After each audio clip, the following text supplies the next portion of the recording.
Welcome to day 2 of BLACKATHON. I'm about to head into my dance studio. I'm taking a hip-hop class with one of my best friends, and then we are off to brunch. I have been reading all morning, and I would have updated you when I was in my apartment, but 2 very close friends decided to stumble into my apartment at 6 in the morning and pass out drunk. And I couldn't film my intro clip in the house because 2 grown men were snoring heavily in the background. So it's time for dance, then brunch, and I will update you on my reading progress.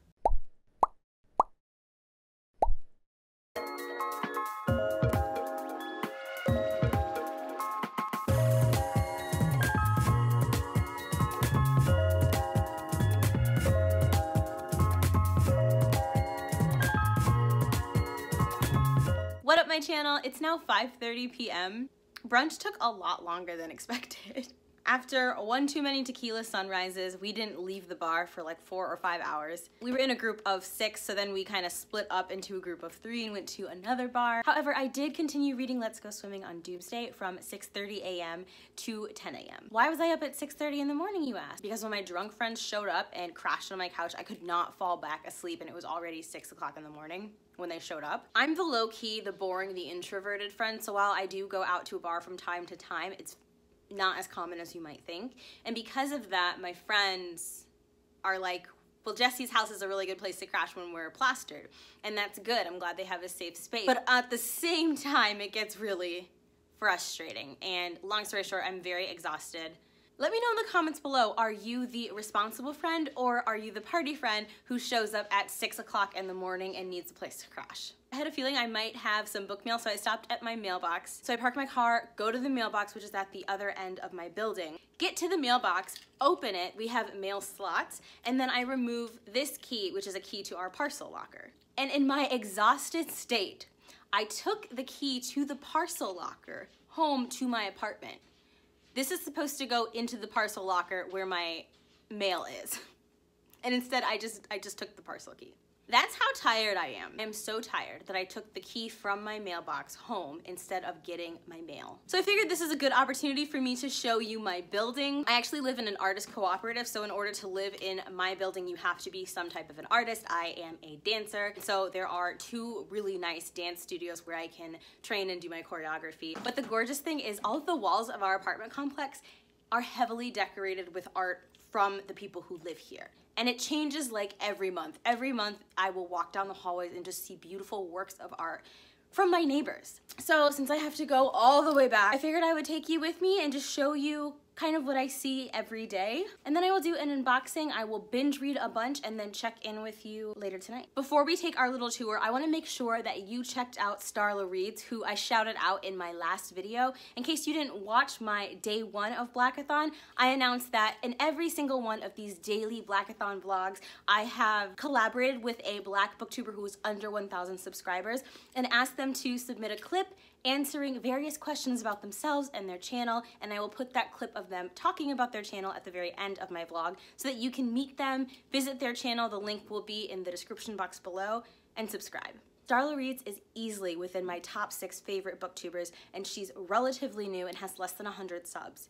Her content blows me away every time I watch it. She's so eloquent and passionate. I just could rant about her forever, so make sure that you check out her channel. And then, of course, at the end of this vlog, there will be another booktuber shout out. So it would honestly mean a lot to me if you checked out both of those booktubers, and if you watch future BLACKATHON vlogs, please make sure you are checking out the booktuber who is shouted out at the end of the vlog. So basically, in order to get to the mailroom, this is the gallery that we have to walk through. And I love walking through this gallery because the art is always so completely, deeply astounding. Actually, let's do a little art tour. So living in this building has taught me that I love art that has stars, dark colors, purples, blues, reds. See, like this piece is gorgeous, but my favorite piece is over here. This one. Look at this. Look at this color set. How perfect is this? And then once you leave the gallery, this hallway has more of the darker pencil-based art. And the current exhibit that we have up is like a horror exhibit that I'm in love with.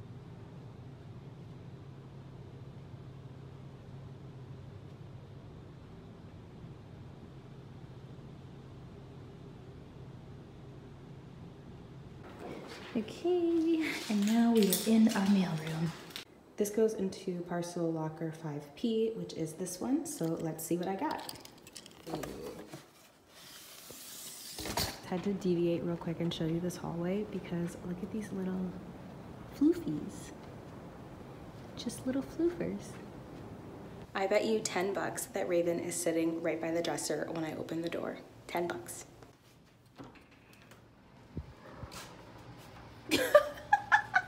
Yes, I love you.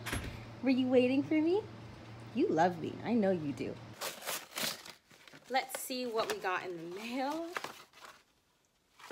Oh, holy shit. Okay, so this is Thomas Wildis and the Book of Sorrows by J.M. Virgin. I'm sorry that I freaked out. I just was not expecting this book so soon. A publisher from Elandrian Press reached out to me and asked if I'd be interested in reviewing this middle grade novel about a 13-year-old magical young boy. Thomas's father promised him that magic was real just before he passed away, when Thomas was only 6 years old. Now that he is approaching his 13th birthday, he has not forgotten his father's words and is on a quest to prove that magic exists. His relentless search for magic causes him to cross paths with the ancient Book of Sorrows, a magical text that guides Thomas to a mysterious land and an extraordinary magical universe. And in the second box, these are the two books that I purchased, the Poet X, which is the group read for BLACKATHON, and the 5th Season by N.K. Jemisin, which is on my BLACKATHON TBR. Literally as soon as I ordered this, it became available at my local library. So I'm going to read the library copy first, and for whatever reason, if I don't like it, I will mail this back to Barnes & Noble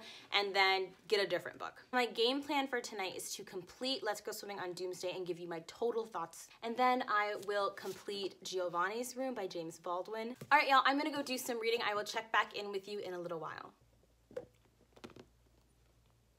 This is why I get nothing done. Hey everyone, it is 12:45 in the morning. I finished Let's Go Swimming on Doomsday hours ago. I've been sitting on my couch doing nothing other than processing this book for the last several hours.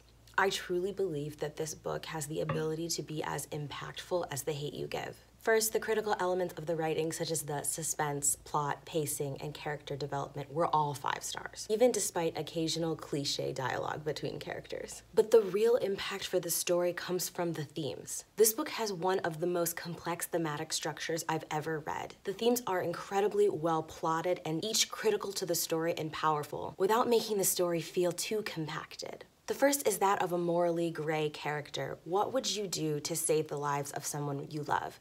Would you become a villain? Would you kill people? Would you kill yourself? While reading this book, you cannot help but ask yourself, what wouldn't I do to protect my family and the people that I love? We also have critical commentary on how girls pay the ultimate price in male conquest and political conquest. With any war or political upheavals, girls always suffer the most. It also addresses life in a home where bombings are commonplace. As Americans, we have had war visited upon our soils, but it has never once been a daily reality for us. We don't live in fear waiting for the next bomb strike. And seeing the everyday protective measures that individuals in this story take against the next inevitable bombing was truly eye-opening for me. It also talks about PTSD in Black boys and in Black communities. PTSD is heavily underdiagnosed in Black communities, especially among Black youth. Our main character, Abdi, clearly has severe PTSD as a result of everything that he's been through, and I was so grateful for that representation and so grateful for how well that representation was executed. But it speaks to the larger reality of Black and Muslim individuals, that they will at some point in their life go through trauma simply because of their skin color and or religion. That trauma isn't something that happens one time, it will happen repetitively throughout their life. And one of the #1 causes of post-traumatic stress disorder is traumatic but repeated stressors. Queer people, trans people, people of color have large rates of undiagnosed PTSD from the repeated stressors of going through everyday prejudices as a result of who they are. We also see some of the characters struggling with survivor guilt and feeling like they shouldn't have lived to escape situations that their loved ones, their family, people of their same culture haven't been able to be liberated from. Many of the characters have had to do awful things in order to survive their situations.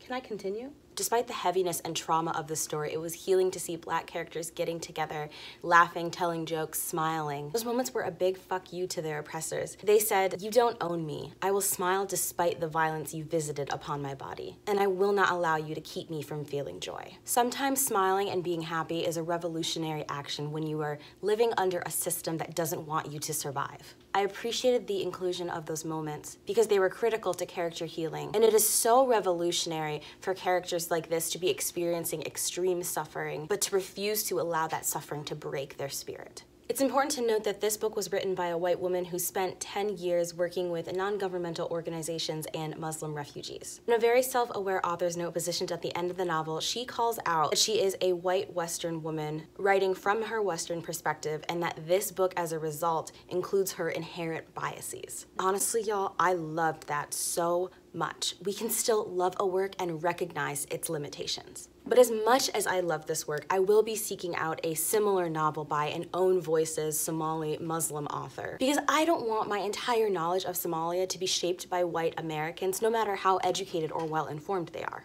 All of that being said, this book changed me. I am a different person as a result of having read this title. And as much as I just wanted to dive into my other Blackathon books that I had planned for tonight, I needed time to honor and process the story before moving on. And honestly, I'm so glad that I did so. I cannot recommend Let's Go Swimming on Doomsday enough. It's a 5-star read for me. And the booktuber I would like to shout out tonight is Noria from Noria Reads. I love that anytime Noria uploads a video, I have no idea what I'm gonna get. She does everything from unboxings to tags, individual book reviews, anticipated release videos, any kind of a booktube video that you can possibly imagine. She puts a meticulous amount of energy into her videos, and it shows in every single one of them. And every time that I watch her, I am completely astounded by her ability to dissect books, to break them down into critical elements, and to make you fall in love with them before you've even read them yourself. Her book reviews are so compelling to watch that I have watched book reviews from her on books that I had no interest in reading. But I simply wanted to watch her on screen and spend time with her and just hear about her thoughts because she has such an interesting and dynamic mind. I have a clip here of her introducing herself and inviting you to her channel. The link to her channel will be down below. Please check her out and subscribe. She is incredible. She's gonna take it from here. I will see you in the morning.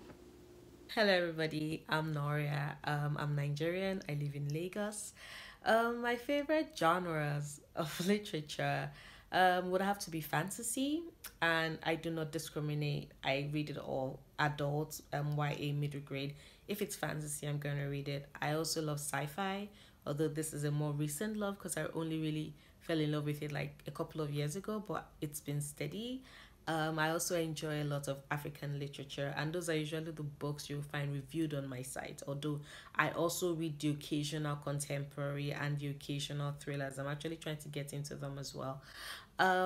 What is the one thing about me that you would not know usually? That would be that I am a huge fan of Asian dramas, like specifically K-dramas, C-dramas, Jodoramas. Like, if you want recommendation, just let me know what type of entertainment you go for, what kind of shows and movies you watch, and I will recommend you something amazing. Like, I've been a fan for years.